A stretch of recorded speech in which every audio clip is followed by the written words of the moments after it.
In this video, I will show you how to upload auto-loop videos on Behance project. So first, go to behance.net, and after that, click on icon profile and then go to Behance profile, and here you will see embed. Click on it and then paste the embed code here. So to paste it, go to vimeo.com, and after that, click on upload.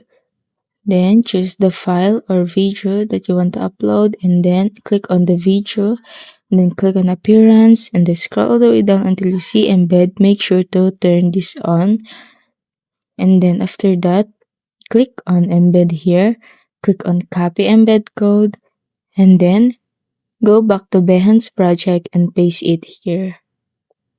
And after that, click on embed. And that's it. And then click on continue. And then click on publish, but make sure that you have a title, tags, category, and tools, and image. And then after that, click on publish. And that's it. If it helped you, please like and subscribe.